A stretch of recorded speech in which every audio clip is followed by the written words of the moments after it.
Hey guys, I'm here. I'm Travis Jackson Nash. Colt2 Jordan is my YouTube name.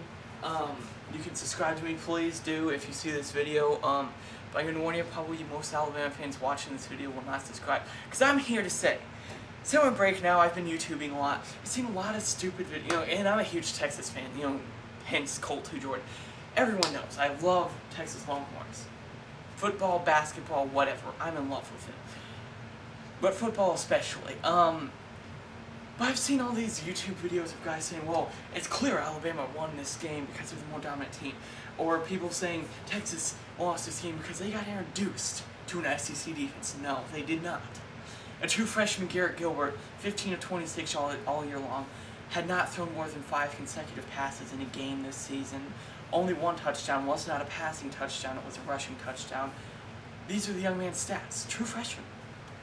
Got introduced to an SEC defense. Got introduced to any defense other than the practice squad and a defense that was so bad he was playing in the game as, a learning experience against Colorado or against, you name it, UTEP. He got introduced to this defense. Did you not see the first couple minutes of this game? Texas was rolling. 3-0. First drive of the game for Alabama. Intercept, a terrible decision. Terrible play call. But, that's Nick Saban. Trick plays. Anyways, terrible play call. And then, Colt gets hurt. It sucks. But it's part of the game. You can't help it, really. It was nothing dirty. To all Alabama's credit, all the people who say it was, no, nothing dirty. It was just a good, solid hit on the option. Then true freshman Garrett Gilbert, who, yeah, that's what I said, Garrett Gilbert, comes in, has to try to do something. They had to kick a field goal. Then again, Texas, or Alabama making a terrible mistake. Not sure how they got to the championship game making plays like that, Julio Jones trying to let it bounce like it's a punt or something on the kickoff. I'm not sure what he was doing. But Texas picks it up, live ball. It was Texas ball then. They had to go down and get another field goal.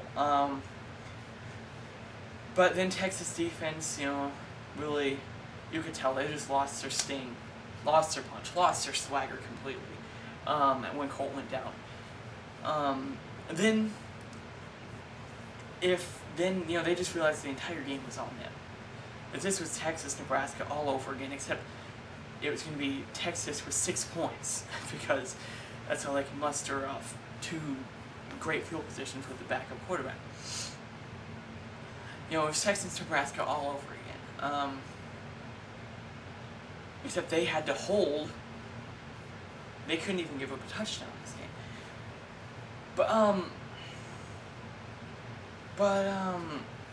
This defense was on the field non-stop the entire first half. People are saying the Alabama offense dominated. 6 sacks against McElroy, held them under 70 passing yards. Like I said, sacked him 6 times. They did as good a job as any defense would do against Ingram, really. I think, their defense was on the field the entire game.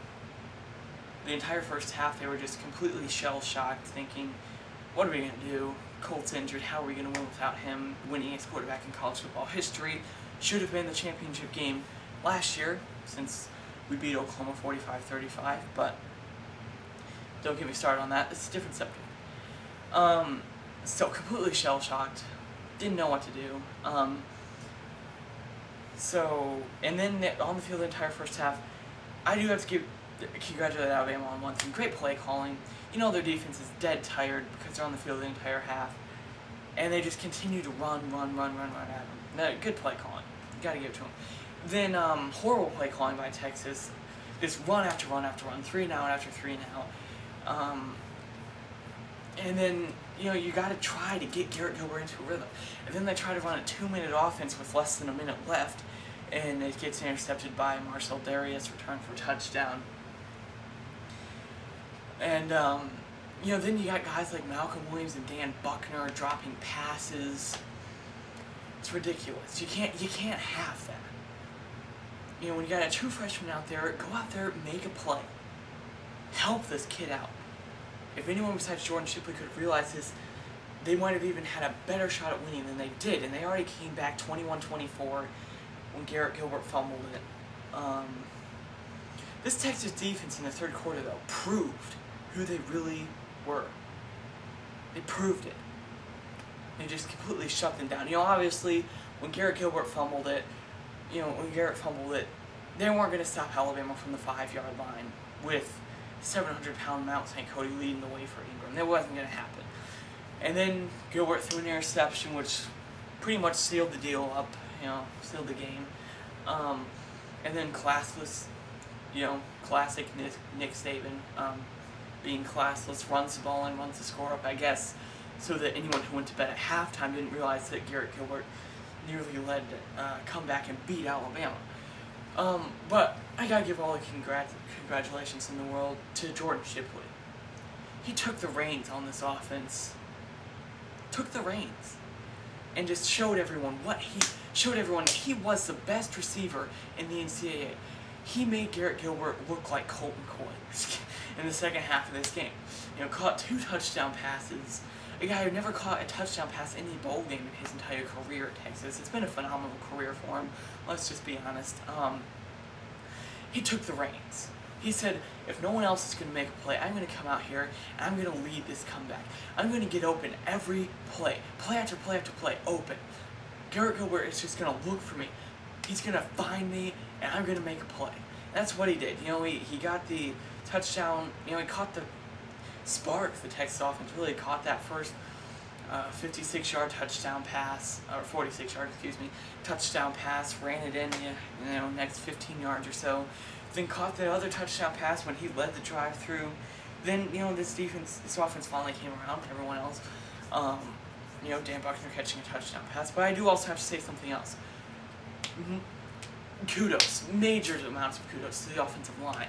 They did their job as well. They kept the pressure off him, with the exception of that last play, but you're going to give up sacks throughout a game. It was just tough luck, really.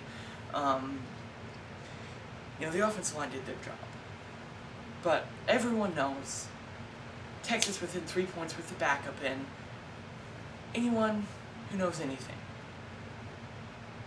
knows that Texas would have won this game with Colt McCoy. Anyone who says otherwise has no logic, has no intelligence to their arguments at all. Everyone knows this. That's all I got.